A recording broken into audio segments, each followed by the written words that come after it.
Hello everyone, welcome to my SN exam वाला YouTube channel. इसमें हम job related notification, exam related update, internship and exam related questions and concept के बारे discuss discuss करते रहते हैं। तो हम आज जो वैकेंसी लाए हुए हैं एनसीएल की तरफ से लाए हुए हैं। NCL northern coal field limited, ठीक है। इसकी तरफ से वैकेंसी लाए हैं, बीटेक डिप्लोमा दोनों के लिए है ये वैकेंसी। बहुत ही जबरदस्त वैकेंसी होने वाला है। इसमें नंबर ऑफ पोस्ट भी 270 के अराउंड है। मैं डिटेल से बताऊंगा क्या क्वालिफिकेशन है, क्या एज लिमिट है, क्या एलिजिबिलिटी क्राइटेरिया है एंड कैसे फॉर्म फिल करना है, कहाँ से फॉर्म फिल करना है। मैं ए टू जेड बताने जा रहा हूँ इसमें, ठीक है। क्या सैलरी वगैरह सब चीज मैं डिस्कस करूंगा, तो आप लास्ट तक देखें। जो आपको आपका जो मैच करता है, जिसका प्रोफाइल, उसको जाके फिल करें। बहुत ही बेहतरीन अपॉर्चुनिटी है, ठीक है। तो इसमें हम क्या है कि इसका जो क्वालिफिकेशन है, इसमें मैं बता देता हूँ इसका जो qualification, position to essential qualification जो 3 पोस्ट के लिए है, मैं बता दूं 3 पोस्ट के लिए है। इसमें असिस्टेंट फॉरमैन ईएनटी, ठीक है, ये पोस्ट नेम है grade C. And assistant foreman mechanical trainee grade C. And assistant foreman electrical, ठीक है। तो इसमें जो है ये 3 पोस्ट है। क्या क्या मतलब कि कौन सा एप्लीकेशन एलिजिबल है, तो देख लेता हूँ। आपको मैट्रिक और उसके इक्विवेलेंट होना चाहिए, ठीक है, 10th और उसके equivalent recognise university and board से, ठीक है। आपको डिप्लोमा है तो बढ़िया है। अगर डिप्लोमा नहीं है तो आपको हायर डिग्री बी बीटेक होना चाहिए, ठीक है। मिनिमम 3 ईयर का कोर्स, तो आपको डिप्लोमा है 3 ईयर का होता है डिप्लोमा। अदरवाइज हायर डिग्री मतलब बी बीटेक 4 ईयर का होता है। इसमें इलेक्ट्रॉनिक एंड इलेक्ट्रॉनिक इंजीनियर में देख सकते हैं, इलेक्ट्रॉनिक इंजीनियर में, ठीक है। ये इस पोस्ट के लिए, ये इस पोस्ट के लिए, ठीक है। ये इस पोस्ट के लिए 1 के लिए।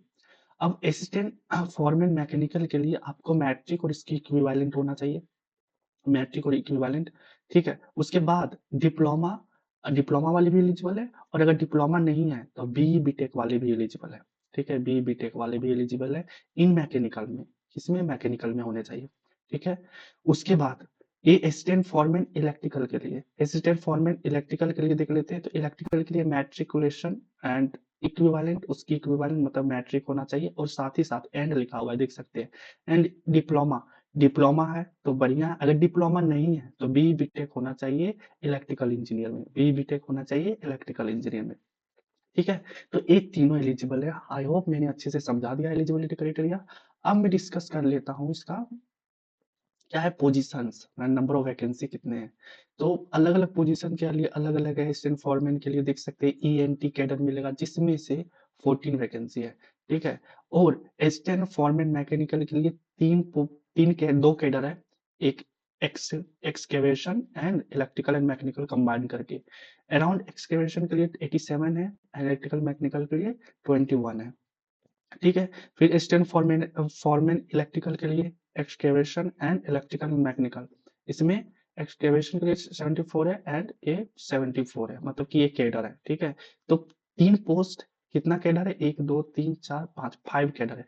अराउंड 270 वैकेंसी है, बहुत ही बिग नंबर ऑफ वैकेंसी आप देख सकते हैं, ठीक है।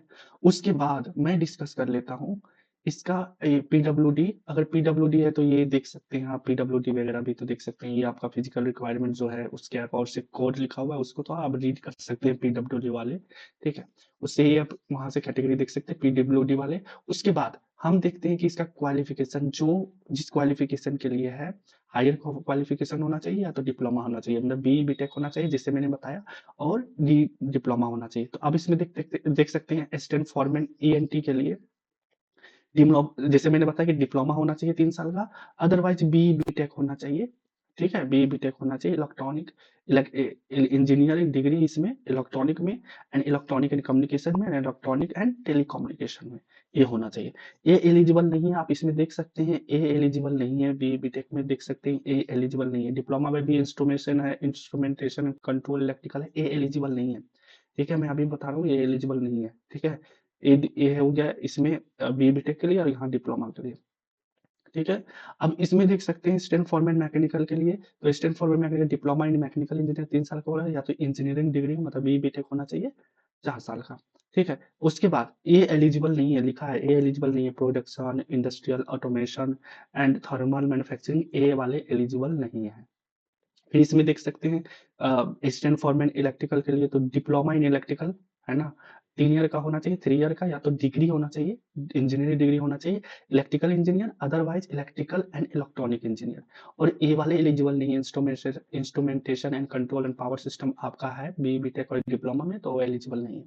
ठीक है, आई होप मैंने ये बढ़िया से समझा दिया था क्वालिफिकेशन और डिप्लोमा के लिए, इंजीनियरिंग डिग्री और डिप्लोमा के लिए। अब मैं चेक कर लेता हूँ इसका जो मंथली कितना होना चाहिए, मतलब कि क्या आपका अमाउंट सैलरी होगा। तो मिनिमम देख सकते हैं 47,000 है, ठीक है, एंड पर मंथ, ठीक है, बहुत ही बढ़िया सैलरी है।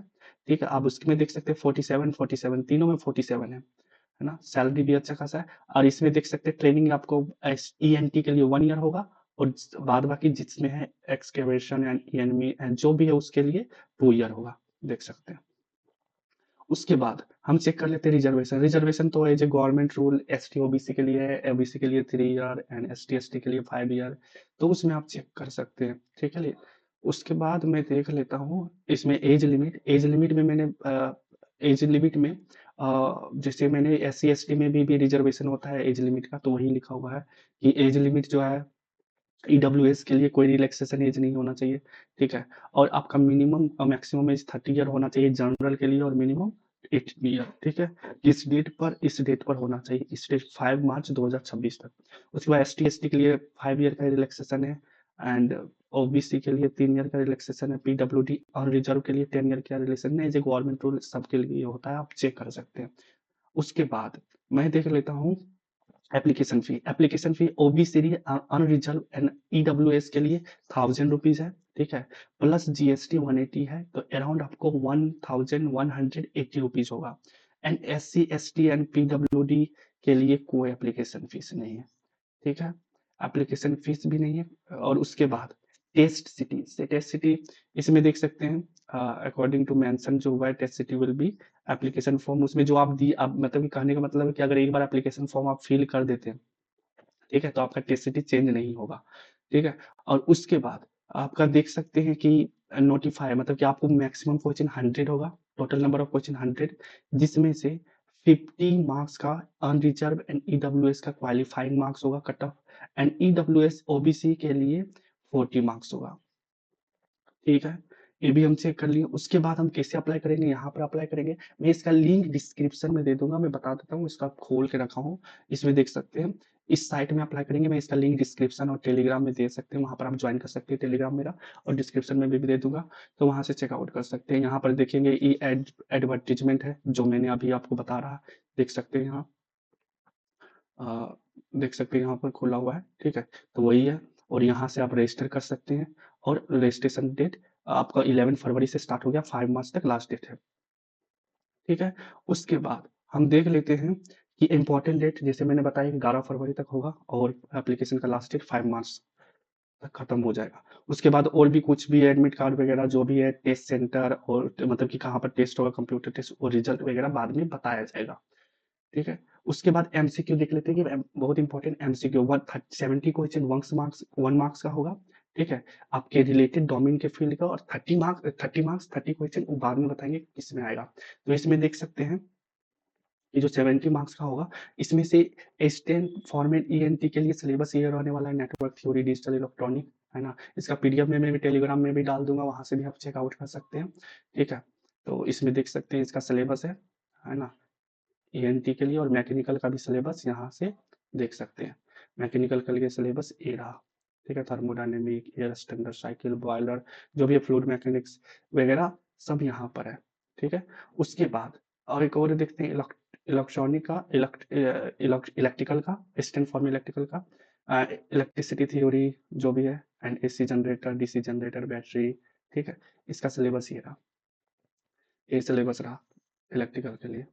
ठीक है, उसके बाद एक और हाँ 30 हम बताएंगे टोटल 100 क्वेश्चन होगा, तो 30 मार्क्स 70 मार्क्स का आपका डोमेन से रिलेटेड, और 30 मार्क्स का होगा general knowledge and general awareness and reasoning and quality aptitude.